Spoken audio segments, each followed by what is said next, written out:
Hello, Taylor. Hey, Annie. Guess what? Okay, what's going on? Last week, I went boating and fishing. You know, there's three things you must do in Texas. They're boating, fishing, and hunting. I find them all boring. So I went boating. Actually, it's my son, me, and his friend and his mom. The four of us hired a private boat. We went on the ocean to fish sea bass. I got so seasick and I had to leave early. Oh no. Plus, I find it so boring. I don't get it. Why fishing? Why boating? So fun. And I remember there's an article about yachting. They say like the super rich Chinese people don't buy yachts. I'm thinking it's just not part of our culture. I don't know, just stereotype or it has some truth in it. I think there is some truth in it. You go to China, you go to the parks, and they're full of people. Here, you go to the park and it's empty. You can be the only one there. It can be very quiet. But you go to a beach, whether it's on a lake or the ocean, it will be packed full of people. So I definitely think there's some truth to that. Growing up, a lot of the partying family events that I went to would have been on the water, not in the forest so much. Maybe camping is the exception, but the majority of the time people tend to gravitate towards the water.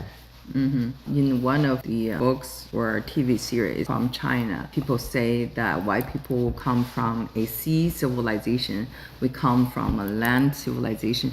I don't know if it's to do with the colors of the eyes, because you guys have the blue and hazel colors, and we have the brown and black eyes. Yeah, brown for earth and land. Yes.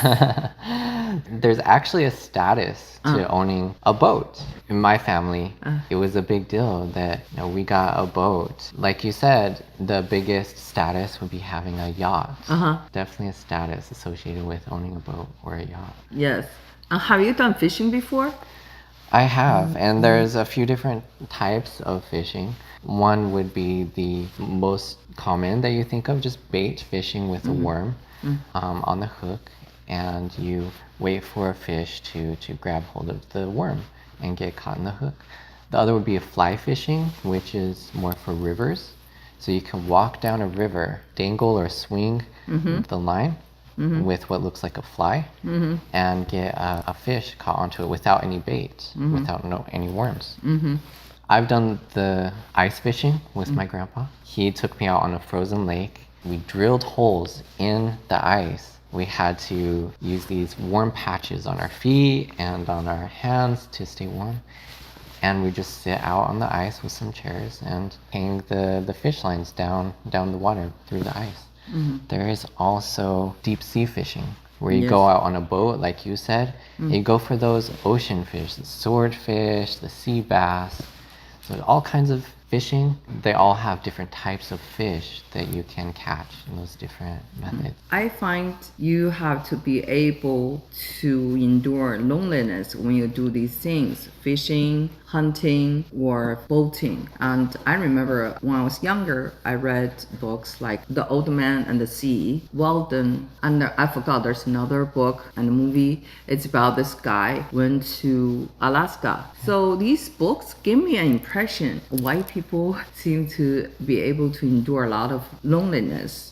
Because in China, we're so much about meeting, friendship, and eating, drinking, karaoke, having fun. The fun is about being with other people. And I remember when I first came to the United States to study Silicon Valley, in Woodside, I met a billionaire who turned out to be my mentor. So I visited his house one time. I saw his neighbor on the other side of the hill. It's very far, at least 1 mile away. So I said, oh, it's kind of scary to live here, so alone and maybe some animals at night. He told me, I'm not afraid of animals, I'm afraid of human beings. So that was the biggest shock to me, because we love human beings, very into interpersonal relationship. In China, everything's about 关系, right? You go out, you have dinner, and you do business, you go out, have dinner. So everything is about being together, the togetherness. So when I came here, I find Texas even more rural than California. White people tend to move farther away from downtown, big cities, not just suburb, but really rural areas. Yes, absolutely. So I would wonder, what about the kids' education and everything? So can you tell me what are they thinking? Help me Sure. understand. There are absolutely people in America that would rather live in the middle of nowhere or out in the country than live nearby a city, even a small city. Houston's huge, and that might be understandable. There's so much traffic on the highways. You know, people might be scared of crime or, you know, corruption of their kids, some bad examples. But even in small places, they would think, you know, a small city is too much for me. You know, that little bit of traffic is too much for me. I don't like how people are aggressive on the roads. I don't like how busy it is. I don't like how noisy it is. And then just live out in the country for the solitude, for the quietness, for the, almost like you said, the loneliness, to not be bothered by other people.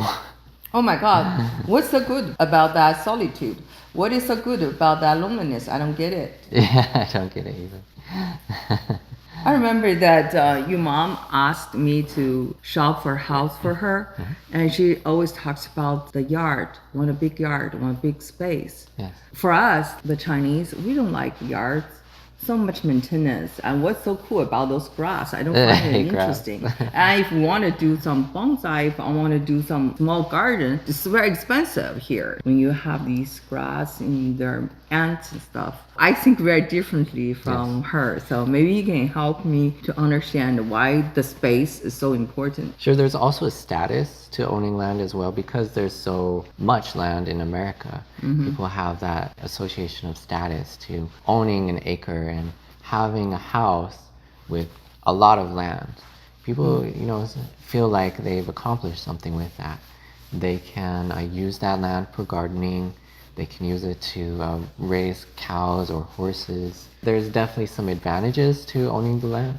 For some people, they just want their private space. They want some distance between them and their neighbor as well, some privacy. Americans tend to have more endurance for loneliness. That's a tough one. From their choices and where they live, you can definitely argue. So what do they do every day? I'm just curious. What do they do?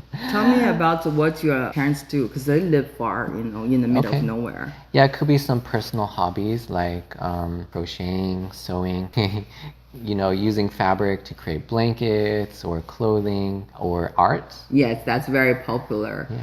I see many of my friends here, they do these things, including painting. My stepmom, she'll do that. She'll do the crocheting and she'll enter the state fair and she'll enter contests. So she'll spend all this during the year preparing this art with crochet and then enter it and go for a blue ribbon in the state fair or the county fair. Wow.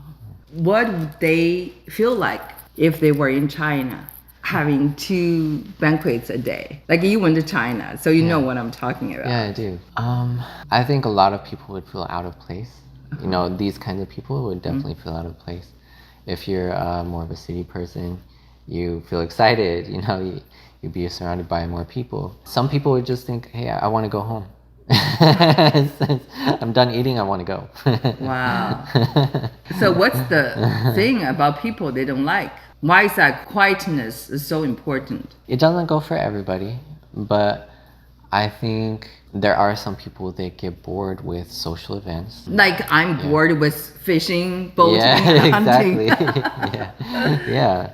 It's very strange when you think about it, because those activities are not always social.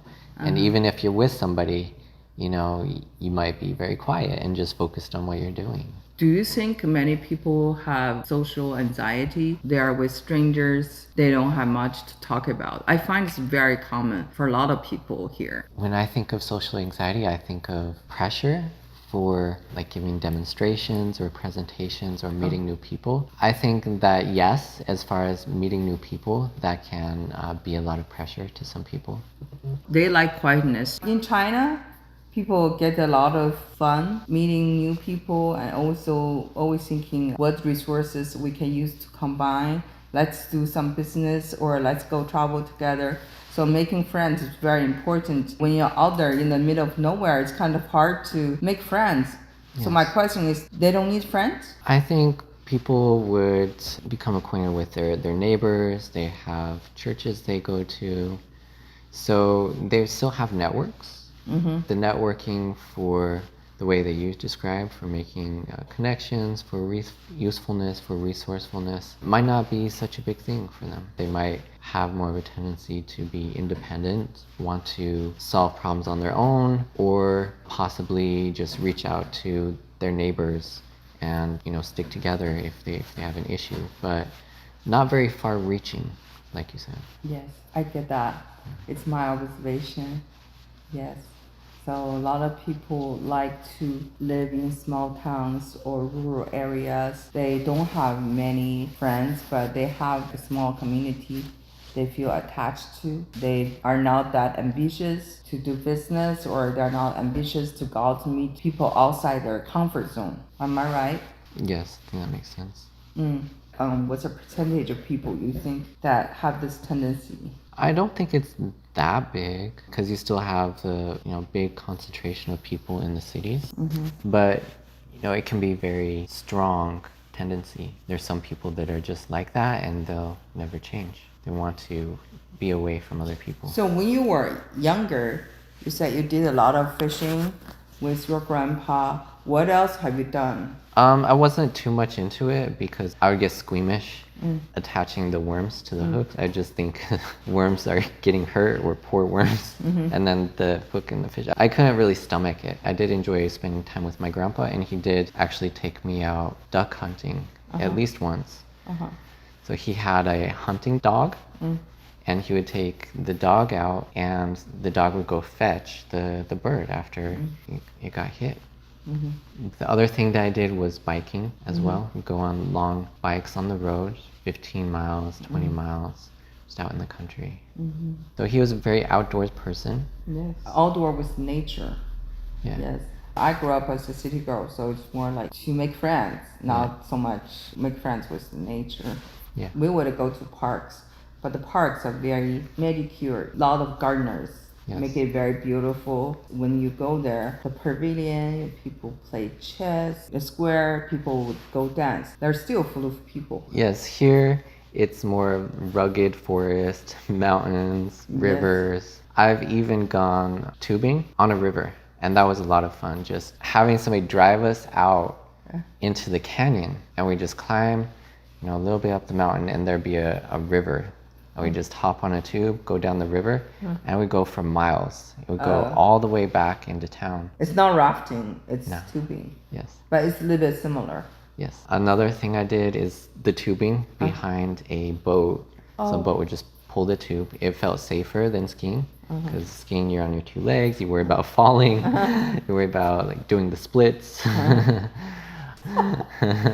There's one time I rode what they called a water weenie, which is like a hot dog shaped, elongated kind of tube. And multiple people could sit on top of it. It looked like a canoe. It looked like a bunch of people sitting in a canoe. Yeah. But they could just pull it behind a boat. Yeah. I saw that picture. That's funny. Yeah. Okay. Thank you for sharing. Thank you. Talk to you next time. All right, I look forward to it. Bye-bye.